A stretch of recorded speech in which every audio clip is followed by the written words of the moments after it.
Hello mga Mars!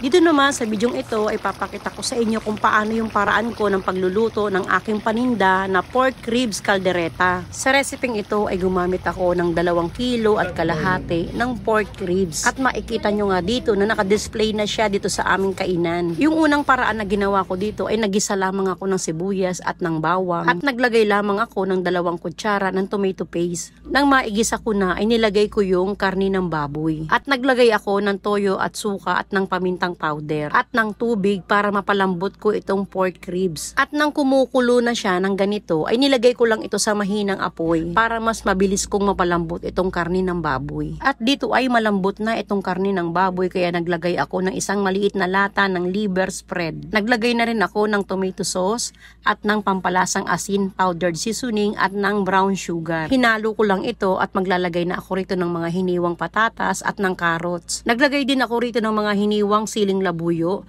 at nag-add din ako ng tubig kasi habang kumukulo itong ating kaldereta ay mas lalong lumalapot at kumukuonte yung pinakasarsa. Naglagay lang din ako ng kaunting paminta at ng 1 kutsara ng peanut butter. Tinakpan ko lang at pagkatapos ng 3 minuto na kumukulo ay luto na nga itong ating pork ribs caldereta.